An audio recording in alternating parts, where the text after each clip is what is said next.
Warning. The show you're about to see contains material unsuitable for children and questionable among most adults. Viewer discretion is advised. Get ready to die. No, wait! Don't I get a last meal? Fine. What do you want? All I want is one can of that delicious Slam Panic Energy Cola. Yes. Any last words? A few! Although I may find it highly unethical to give a 14-year-old boy the electric chair, I accept my fate given the nature of my heinous crimes. Also, please tell Julia, Christy, Katie, Jessica, all from homeroom, that I've always wanted to ask them out on dates, but I was too nervous because they are girls. And I am afraid of girls. And now, I die.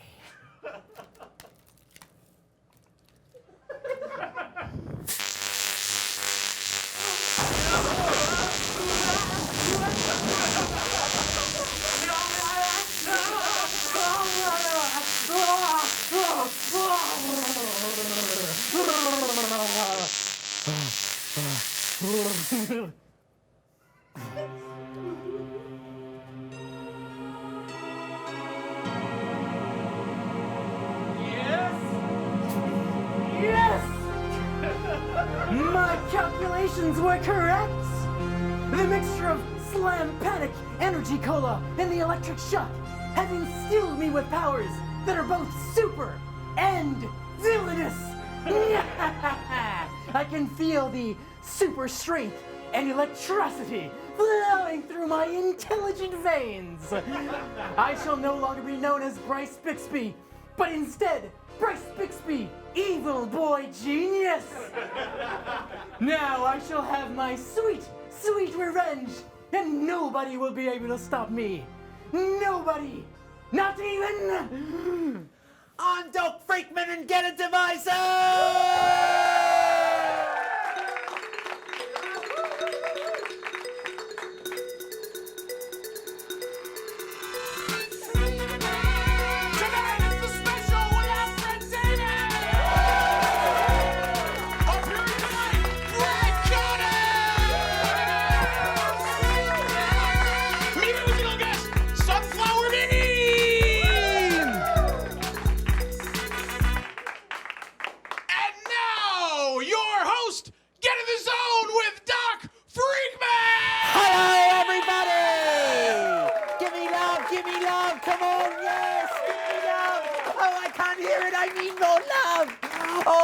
Didn't love me as a little boy. Give it to me now. Come on.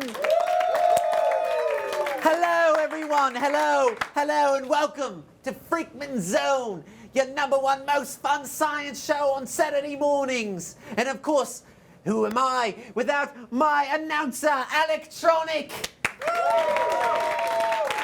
Alec, do you have another J-mail? Do I have a joke of the week? You bet I do. What do you think, folks? Yeah! I'm glad you invited me on the show because, after all, my jokes are pretty edgy. That's right, my jokes are not PC. They're Mac! Thank you, folks. I appreciate it. Thank you. Yes. I love this crowd. Devilish, yes. Whew. Oh, that was it. Yeah. Okay, yes. Well, first off, I want to thank our sponsors. We've got a good deal with these boys. Slam Panic Energy Drink, which is from a Chexa. It's one of my favorite drinks. It makes me nice and strong. So kids, every Saturday morning when you're watching Doc Freakman, tell your moms to slam into a panic. That's right, yes. Give it love, give it love. It's our sponsor. Yes.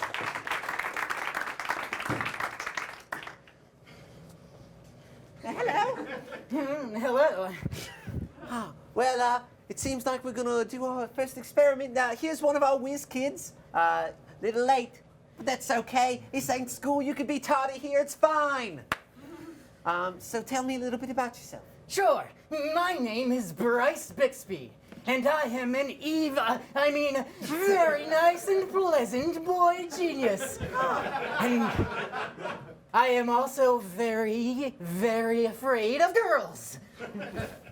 Oh, you look familiar. Have you been on a show before? No. Okay. And here's our other whiz kid. Come on over here. What's your name? Well, my name's Petey Mendez, and I'm from the mean streets of Columbus, Ohio. And my favorite book is Merriam-Webster's Dictionary. And I'm 13 years old, and when I grow up, I want to be just like my mom. Oh, isn't that sweet? Yeah. What does your mom do? My mom's a cop. So, what we're going to do today is our first experiment now. What do you know about witchcraft?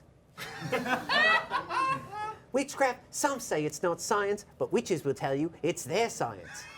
So we've got some, got this skull here, it's got some little test tubes in here, and what we're going to do is we've got our specialty Slam Panic Energy Cola. Slam Panic!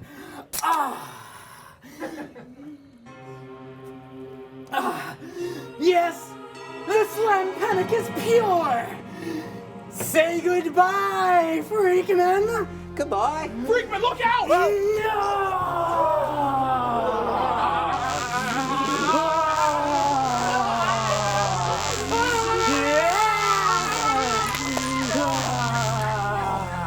You're not Freakman! Oh, electronic! Oh, dear! Oh, It's you, Bryce Bixby. And it's you, the girl! oh, are you okay? I'm dying up here. Oh, oh my goodness. You have... Before I go, I have something for you. A gift. Oh, well, what's this? It's a gift. Yeah, what's the gift? You know, it's like a present that you give to a friend. Yeah, no, but what is it? Just thought it was a little toy. No. Oh my God. I could see. Oh, my parents. Oh, a parent should never bury their child. It's a union job. Oh my God. I see the hereafter. Hey, here after this, let's get a beer. If I don't see this crowd, tell them I love them. Did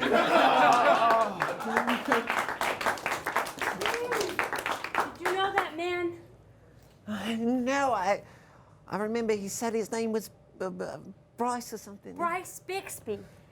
He was about to get the electric chair when suddenly there was some sort of explosion. I was knocked out. I've been after him for years, and I would have shot him, but I didn't have my gun. I'm terribly sorry. He drank some of this Slam Panic, and then he got this surge of energy, and he took out my announcer. Oh, I don't know how he did it. Unless maybe it was the Slam Panic. It's my favorite drink. I have an endorsement deal for it. Slam Panic. I don't know why I came here. Wait a minute. He's here to get revenge on you. He took a sip of this right before he got the electric chair. I don't know why any kid would want to get revenge on me, Doc Freakman. Well, I have to go back to the lab. okay. I've got a guest to interview. The bad circumstances are. Can we get some chairs in here and, somebody do away with this? Yeah. Yeah, thank you. Oh, what a strong boy you are. Oh. Thanks, Oh, Doc. let me feel a mess. Oh, okay. All right. Take this. I don't think it's important. All right. Ladies and gentlemen, everyone knows that I'm the host of Saturday morning's top science show. But we have someone that was on an even more popular science show in the past. He's also been a writer and comedian for many years. Give it up for Frank Conniff. Yes. Give him love. Give him love. Hello, Doc Freakman. Thank you. Hello. Wow. Frank, This is exciting. welcome to Freakman Zone. Oh, a Freakman Zone. Let's get freaky. It's pretty freaky already, let me tell you that. This, of all the shows I've done, this has a little more tragedy than I'm used to. Oh, yeah. There's always a lot of tragedy on Freakman Zone. Yeah, some corpses and stuff, but you know, hey, that's showbiz, right? Showbiz. You've been in show business for a very long time. Yes, I'm old. You're right. Well, I didn't mean it like that. You look very young for however old you are. Yeah. I'm not good at determining age. Oh, that's good. That's good. I'm under the general category of fucking old. So, tell me, you're a comedian. Yes. Do you live here in New York? I do now. I live here now. I lived in, I grew up here in New York, right here in Manhattan on the Upper East Side. And I lived in Minneapolis for a while, which is where I did Mystery Science Theater 3000. Thank you. And I lived in Los Angeles where I worked on a lot of different shows. And Shows like Invader Zim? Invader Zim, yeah. Sabrina the Teenage Witch, yeah. Drew How Carey. old was Melissa Joan Hart when you were doing Sabrina? We were doing Sabrina the Teenage Witch. She was about 40. And, no, she was like in her early 20s, which actually is kind of young for someone playing a teenager in Hollywood. They're usually older than that. When Really? Yeah. It's, So she must have been of age when she was on Clarissa. Clarissa, yeah. That's a fun show. She was delightful on Clarissa, and I'm sorry, I didn't mean to bring this to Melissa Joan Hart's age. hey, it's never a bad time to talk about Melissa Joan Hart. She's a delight. Really? Yes. she seems Wonderful it. person. Yeah, absolutely. They think I'm being snarky. I'm being sincere, people. He's being sincere. So, speaking of sincerity, Mystery Science Theater 3000. Right. So you played TV's Frank. I did. I played TV's Frank, and I was the bumbling yet lovable assistant to Dr. Clayton Forrester, who I must say, you remind me a little bit of Dr. Clayton Forrester. And I mean that in a very good way. This actually entire production sort of reminds me of Mystery Science Theater. Seriously, it's has that kind of cool vibe to it. Did the creators of the show kind of get the idea from some bad LSD? Actually, it was very good LSD. No, I don't know how many, the amount of drugs that were involved. I couldn't tell you for sure. And you know, this was back in the '90s, before all the good drugs came along. So, so whatever, it didn't have much of an influence. But I think a lot of coffee and you know, pizza was behind it, more than drugs. It's a shame you didn't have Slam Panic Energy Cola. Yes, we would have. Believe me, we would have loved having that. I totally wish we'd had that back then. So, when did you get into comedy? Well, I'm hoping it happens one day. I started in Minneapolis, actually, around 1986, about 30 years ago almost. I started doing comedy. As you can see, I've come a very long way. But no, yeah, it's around then, yeah. So I've been. That was kind of like the height of the stand-up comedy boom in the '80s. You know, there were literally as many Starbucks as there are now. There were that many comedy clubs back then, like 2 on each block. Who were you coming up with? I Anyone came we up know? with Liz Winstead, who went on to create The Daily Show. Yes. I came up with Tom Arnold, you might have heard of. Absolutely, yes. He married his way up, and he's very talented. But you know, his marriage helped him. What can I say? But he's a really funny, talented guy, and a lot of great people: Jeff Cesario, Louis Anderson, Maria Bamford. Yes. Maria Bamford, I've known her since just about her first open mic, and she was brilliant and hilarious from the first moment I saw her, which is like 25 years ago. Interesting. Yeah. Who were some of your influences before you got into comedy? Or during? Okay. Well, I'd say before I got into comedy, like people like Jonathan Winters, George Carlin. Old men. Old men. Well, they were old then. No. Everyone seems old now. But yeah, George Carlin, Richard Pryor, and I even used to like Bill Cosby. Bill Cosby's great. His early funny stuff, not his later sleepy, rapey stuff. And you know, Woody Allen, another guy with an impeccable personal life, but a comedy genius. So yeah, you know, a lot of Nichols and May. You know, a lot of people that maybe some of the younger people here aren't familiar with. You know it, Nichols and May?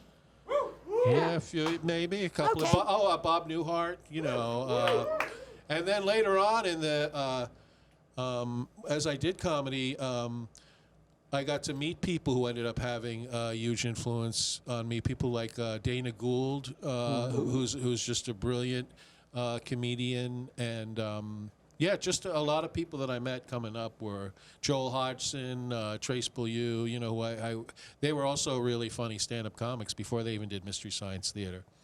You know, J. Elvis Weinstein. You know.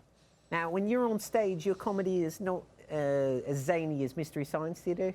Oh, I don't know. If it's probably not quite as zany. I think on a little comedy club stage, it's hard to be as zany as you might like.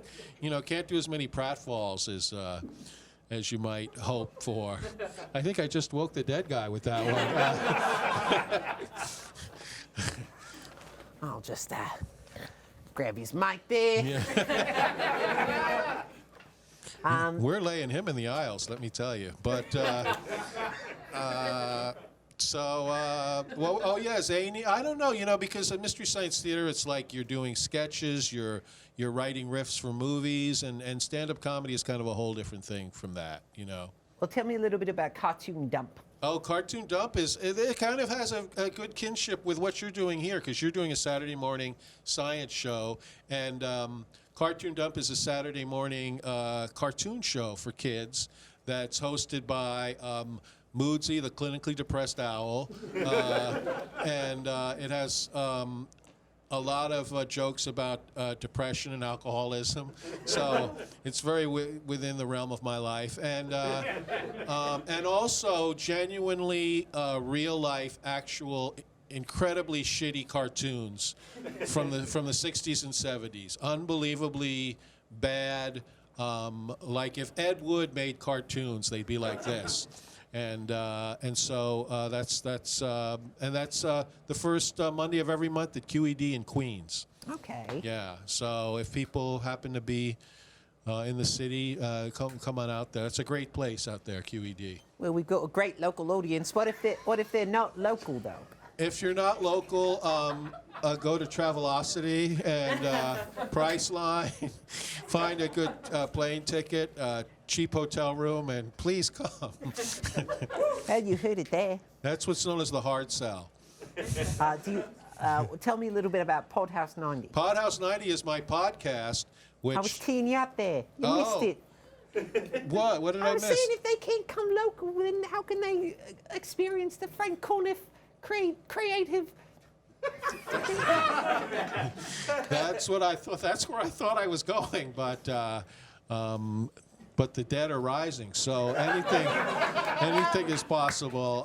But you can go to frankconniff.com and listen to episodes of my podcast, which are scripted musical comedy radio plays that I write and have great people in them, like Dana Gould, like Eddie Pepitone, like Julie Klausner, Lorraine Newman, a lot of like really my hilarious friends who are kind enough to contribute their talents to it.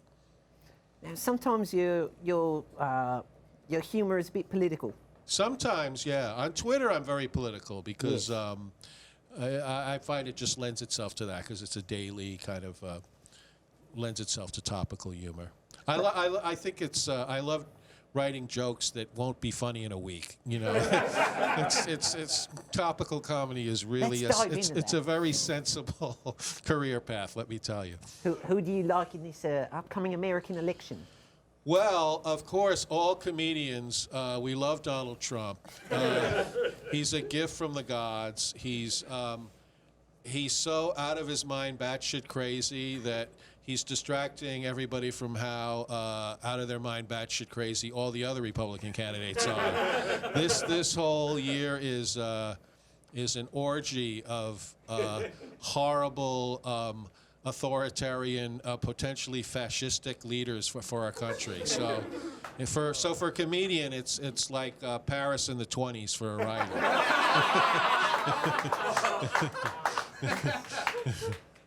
Now, when you're doing political humor, do you ever get yourself in trouble? I don't know. Not. I mean, I get like trolls online, but I'm into sci-fi, so I don't mind trolls. Yeah, sometimes people get upset, but but I try to be benevolent and welcoming and just in a very nice way tell them to go fuck themselves. So Now, I'm an edutainer myself, and yeah, I love that edutainment. Yes, absolutely. I always We should have a department of education in Washington. Wouldn't that be great? Oh, I would love it. I would Yeah. just love it. Oh, because the educational program is so drab. It is. It's not in your face. Yeah, You were part of the absolutely. mystery science theater. Yes, it's- Science theater would have just been boring. You're educating kids here, and Mystery Science Theater, we educated the public and taught them exactly what a crappy movie was, and they learned a lot about slow pacing and bad acting and incompetent lighting, and it was a real genuine service to the public, I think. Now, as a comedian, what's the biggest trouble you've ever gotten into on stage or off stage? Oh, on stage, wow. I don't know. I think I've just, on stage as a comedian, I've just suffered the humiliation that every comedian experiences, at least at some point, where you suddenly realize, wow, I'm standing in front of a room of 300 people and they all hate me. They don't like me. They don't think I'm talented or funny. Now I'm going to have to go home and eat an entire cake after this. Yes, I'm always offering cake to people after shows. Yes, it's very, very important, especially when you don't do drugs. But Now, I'm not a comedian, but you're an edutainer, which is a higher calling than you're comedy. talking about Woody Allen, who's somebody I always looked up to for Right. various reasons. What comedy icons do you have, or even non-comedy icons? People that you've wanted to work with in your career. Oh, who would that you I like to that you haven't done with? Oh, that's a really good question. Yeah, I would love. When I was a bit younger, my absolute two favorite comedy shows on television were SCTV and Monty Python's Flying Circus. And yeah, those were the shows that just completely formed me as my comedy sensibility. And I was lucky enough, I got to work with Andrea Martin on a podcast that I did. She performed in a sketch that I wrote, which was an incredible thrill. And Monty, I have never worked with any of the Monty Python people, but last summer I did a sci-fi convention. Not to brag, but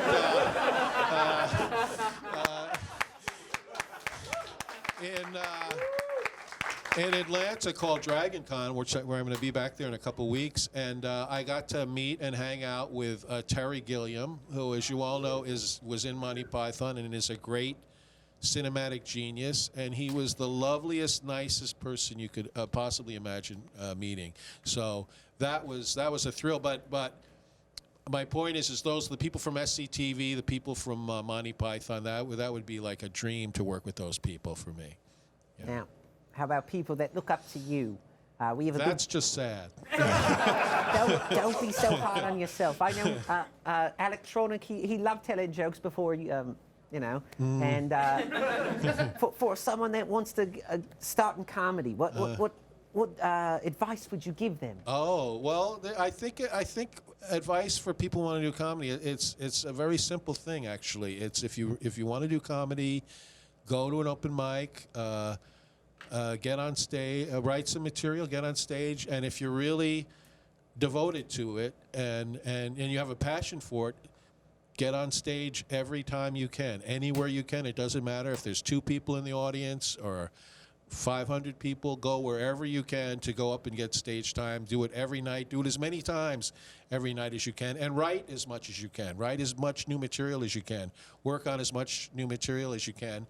And give yourself like 10, 20 years, and you're going to be, you know, I'm saying that as a joke, but there's actually a truth to that. All of the people, someone like Maria Bamford, all of the Patton Oswalt, people I know who are very successful, they've just been constantly working on their act and getting better.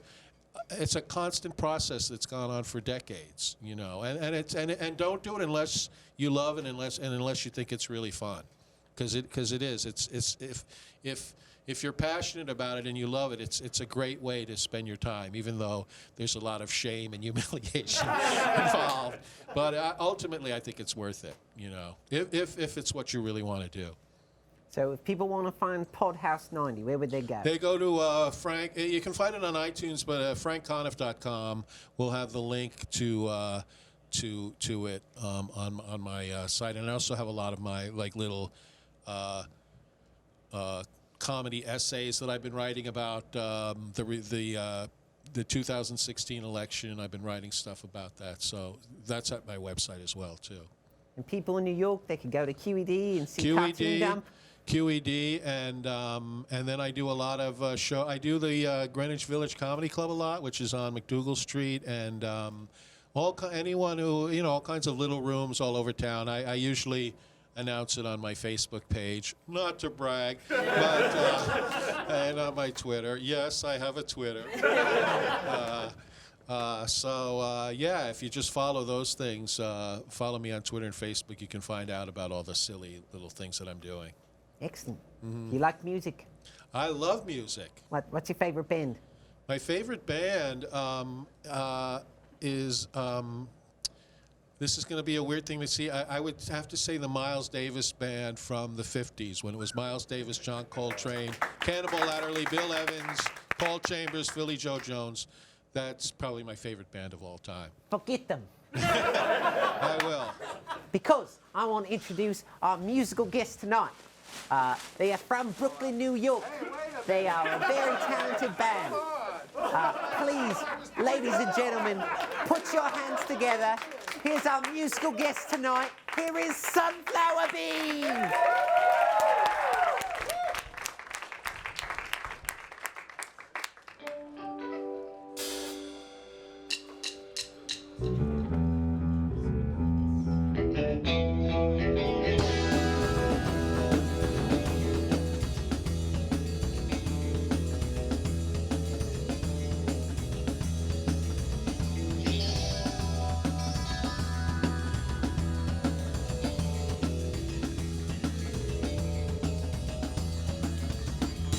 What if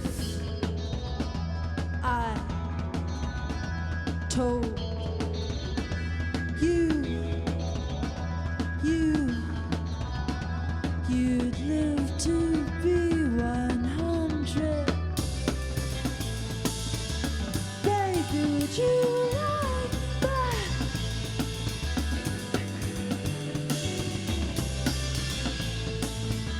Baby, would you like that? And when the night comes, I tell you that I am with him only. Won't you tell me what's on your mind?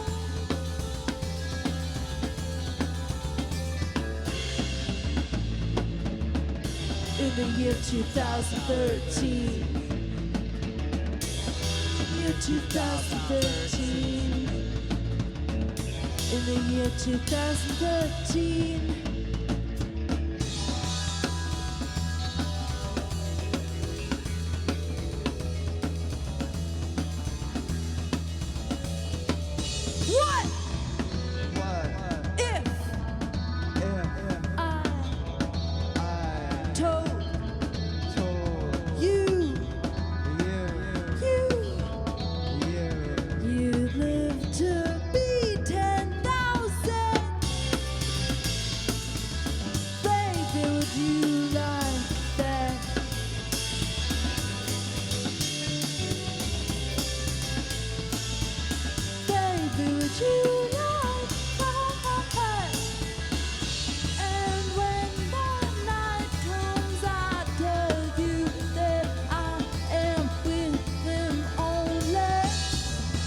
you tell me what's on your mind?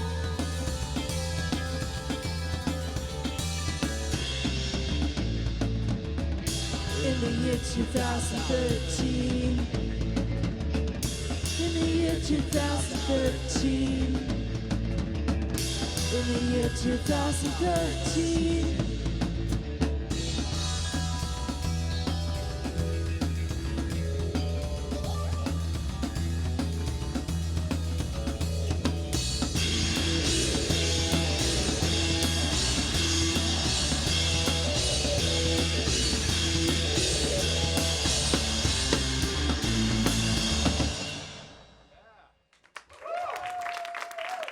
Give it up for Sunflower Bean. Oh my goodness, that was wonderful. Oh, wonder. I'll give you love. Give you love. That was great. Oh, that was wonderful. I'm just awestruck. So tell me, do you have any upcoming shows that you wanted to plug? The next show we're playing in New York is at Webster Hall in November. Oh, it's a big venue. Yeah. Oh, congratulations. That's wonderful. Thank you. Well, we're opening for Dive, so it's not. Oh. We're not headlining. But Oh, that's still very, very good. thank you. That's still very good. I like to go to the parties down there. They have phone parties. Yes. You can't tell who's who. Oh, and if people want to find you online, where can they go? Just Sunflower Bean. Google on search. Facebook. Okay. How are you on Facebook? How old are you? All of us? We'll talk later. Okay. I think the lab results are in. I've got the lab results. The lab results. Wonderful. Turns out, you're the only one who's immune to slam panic. Oh, I guess so. I've been drinking it every morning. Now, I found the location of Bixby's lair, but I don't know his weakness. I remember when we were talking, he told me that he was afraid of girls. But you're not afraid of girls, right?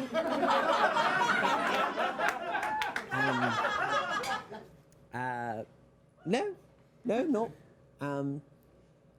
In fact, I think I have a plan. I'll need you to leave, though. Can I talk to your son in private? Of course. I trust you. But you should know, he's very naive and impressionable, and he never tells me anything. It's okay. You can trust me. I trust you. Go. What? He needs you. What? Why? Oh, hey, Petey. Hi. How you doing? I'm good. Yeah? Yeah. You look great. Thanks. Yeah. I got this little plan. Would you mind helping me out with it? Okay, what is it? Okay, remember the evil little boy that was on the Freakman zone when he killed Electronic? Mm-hmm. It's real sad, wasn't it? Yeah, that guy died. Mm-hmm. What if there's only one way to defeat him? Okay, what way? It's you. What? It's a very dangerous plan, and you cannot tell your mother. Okay, that's raising a lot of red flags. Red flags are fun. Are you in or you out? Do you want to be like Batman? Be like Superman? Yeah. I want to be a hero like my mom. Well, you can be just like your mom. Petey said that he was afraid of girls. What I'm going to need is for you to dress up like a little girl. What? Yes. In fact, I have just the outfit right here. Why do you have that? Oh, dress up. Here. Put this on. Okay, Dr. F, I'm trusting you because I really love your show, but this feels weird. Uh-huh. Yes. Go ahead, put it on.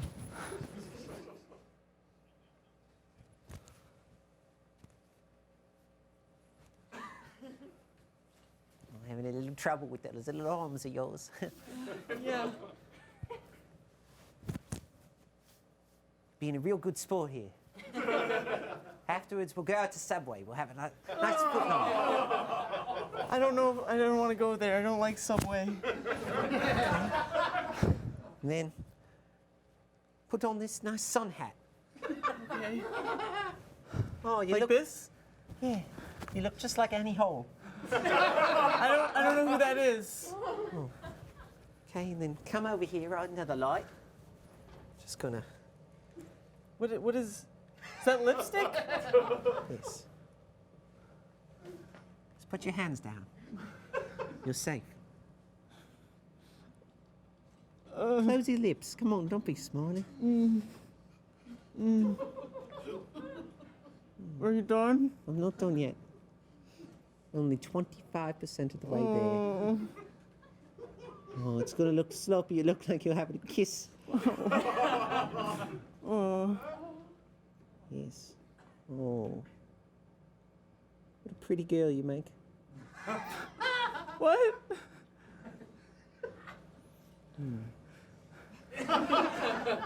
Isn't she so pretty? I don't. This feels weird. It's gonna feel weird. Okay.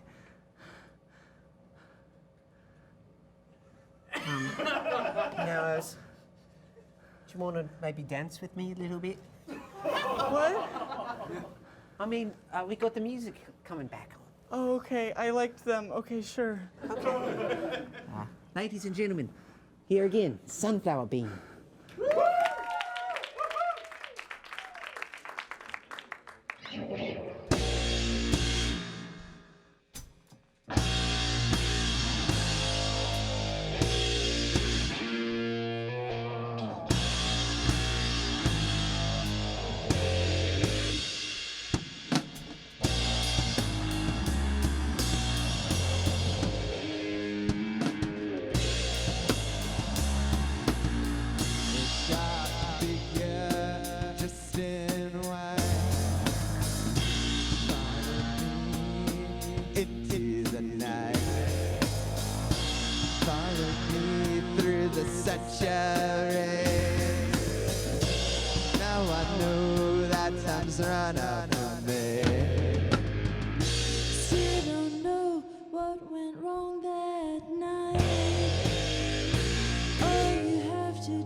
Come now, my creation, you beautiful beast, you magnificent monster, you sweet, sweet Sasquatch. Loving what I'm hearing. Yes, the time for reckoning is nigh. Freakman, the very sound of his voice, name, brings my blood to a boil, metaphorically speaking. I'd go back there and give him a piece of my mind, but I'm afraid my magnificent intellect will destroy his puny little swan brain. Yes, from the bottom of his tippy toes to the top of his neocortex, Freakman will rue the day he crossed Bryce Bixby. Boy genius! Say, methinks afterwards, I will write a book on how to be a criminal mastermind. I can see it now. The sales will be high-yielding indeed. I'll have enough money to buy every bully in Wakefield High and make them all rebuild the Lego Star Wars sets they destroyed. Right in my presence. And then I will make them punch straws into my Capri Suns. Which I am unable to do despite my expanded vocabulary. But first, I have more important matters to tend to.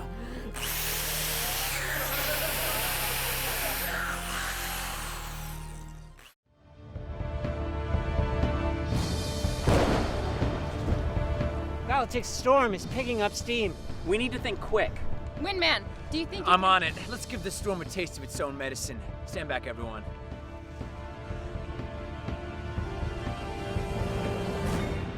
Wind.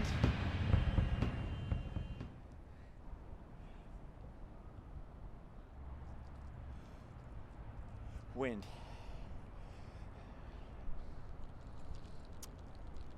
Okay. I got it. Wind. Wind. Come on. Wind. Come on, wind.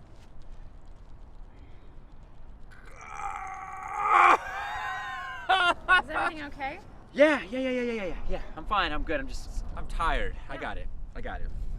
Okay. Okay, wind. Come on, wind. Can we help you figure this out somehow? Yeah, like you mean like water? Like a glass of water? That's not how it works, Rory. Okay, well I don't know. You know, we're trying to help you. Wind. You have to relax a little bit. Relax what? Breathe deeply. Okay, you're right. Sorry. I'm sorry. Do you want one of us to try it? No, what would you do? What do you even do, man? Are you serious? Yeah, that's not gonna be helpful. Okay, all right, okay, here. We're running out of time. Okay, Windman, take 5. Okay, Shark Girl. No, I got this. I can do it. I did it 2 weeks ago. You saw it. I did it. And the problem is this. I feel like he's especially mad at me. Listen, you can't. And I don't know why. Always what I did. It's I gave him. You'd be embarrassed if you. Wind.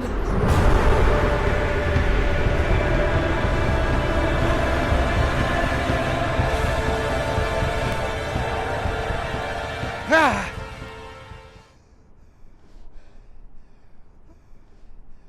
Ooh. Okay, so did I do it?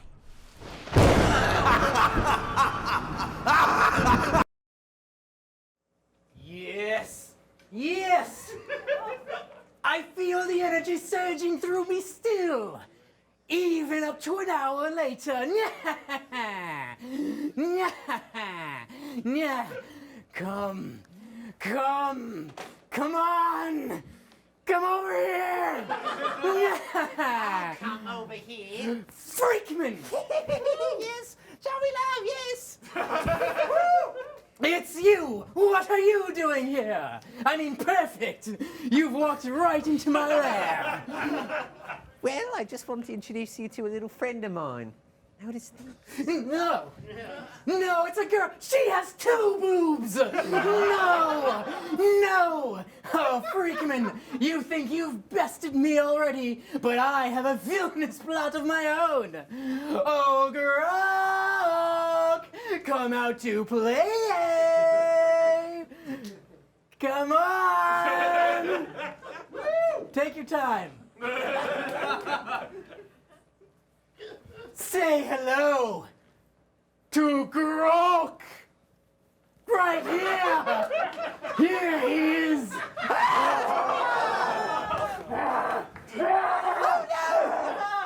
Yes! No! No!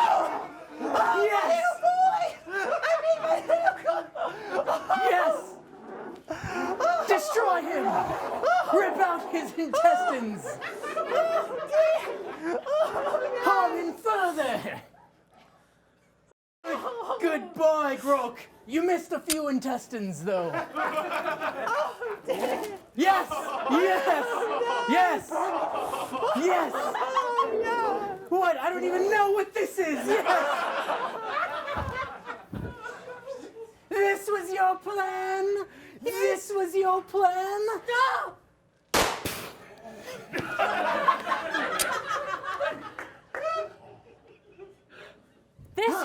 This was your idea of being a hero? She was My afraid son of little girls! is dead! My son, my young petite. No matter! Once I drink a can of Slam Panic Energy Cola, my powers will be overwhelming. Oh, no! Say, where did I put my Slam Panic? Oh, Now's your chance. Be a hero. Use the gift I gave you. Yet now you're not just Freakman. You are Freak Man! No! Freeze!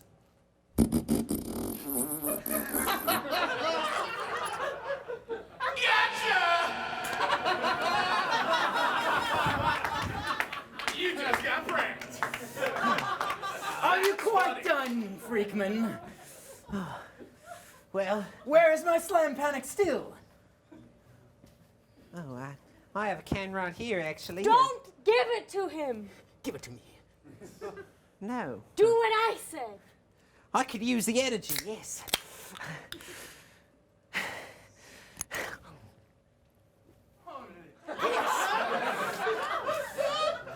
You've transformed!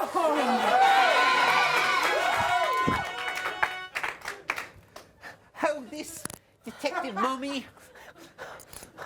I have transformed, and you can't stop me now. We'll see about that, Freakman!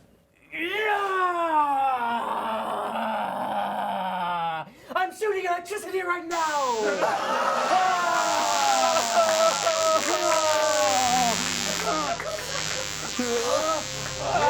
What?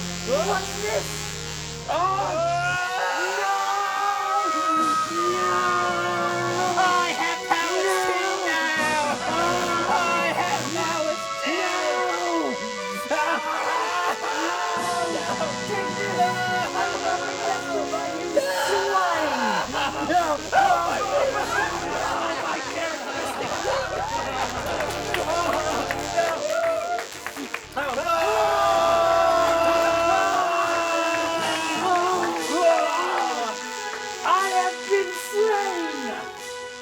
That's right! You've been slain by Freakman!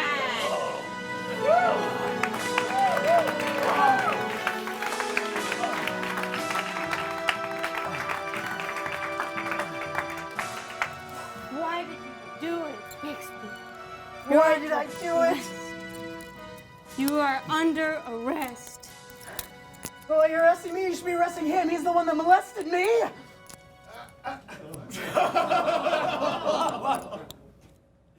I knew you looked familiar.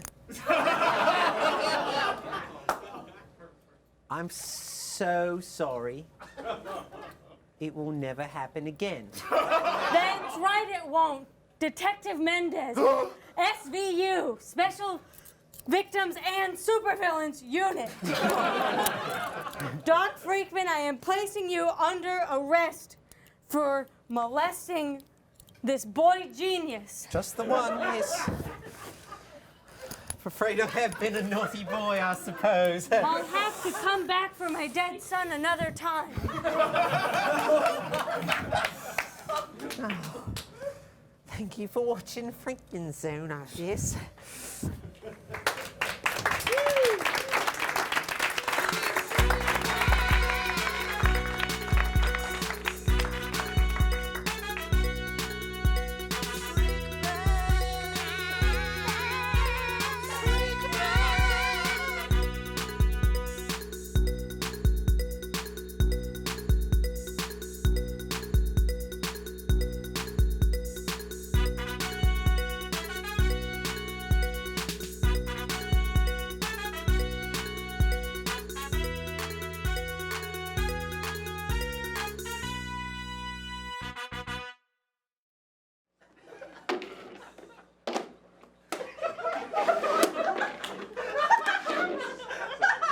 Oh my God, a dead body. Sir, are you okay? Now that's a TV stunt. What is it, Sweeps Week already?